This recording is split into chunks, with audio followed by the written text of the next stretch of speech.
There's no doubt that the House Democrats, and sadly the Democrat Party itself, has become the party of abortion, with some exceptions.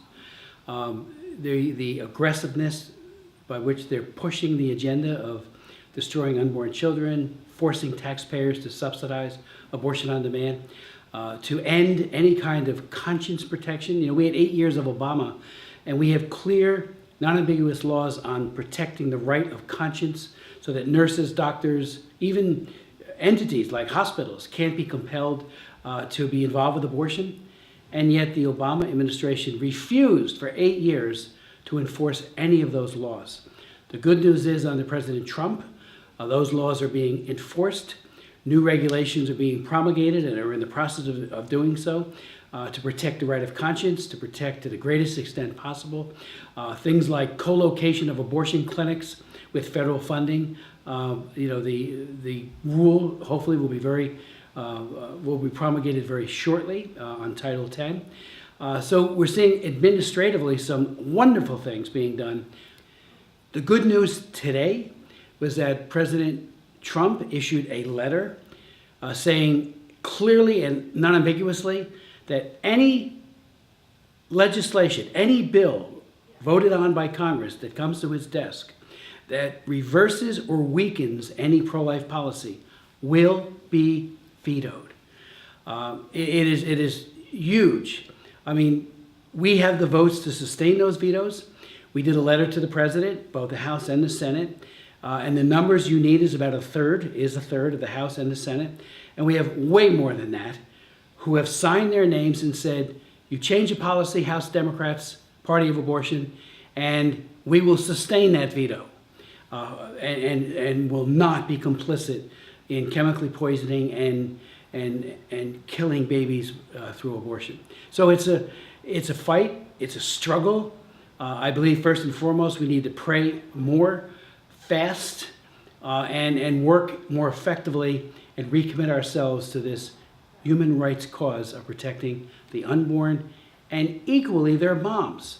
Well, we've learned over the years, 46 years of March for Lives that we've had, and all the, Roe versus Wade in 1973. What we've learned are that women get harmed. Often it has a delayed reaction. Just right here on this couch, 2 days ago, I met with 2 more women who are post-abortive who talked about the agony that they suffered in exercising this so-called right to abortion that was very cleverly marketed to them. And it's just tragic to see the agony and the pain that they suffer. And frankly, it is only through grace and loving people who help post-abortive women that they can come to reconciliation, and so many have. And now they have become the new face of the pro-life movement, the silent no more women who are post-abortive.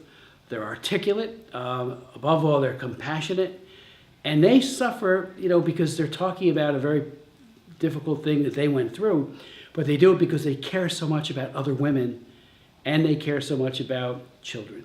I am very optimistic about the future, and much of it's based on faith.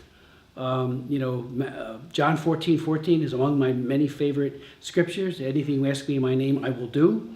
That's a very strong promise given to us by God. And Matthew 25, obviously, whatever you do to the least of my brethren, you do likewise to me. And we can find the brethren who are being trivialized, marginalized everywhere. I've written 5 laws on combating human trafficking, including our landmark Trafficking Victims Protection Act. And just 2 weeks ago, the President signed my latest iteration called the Frederick Douglass Anti-Human Trafficking Bill. It's now law again. The least obviously defined in a situational way, because we're all kings and queens in exile. God loves us.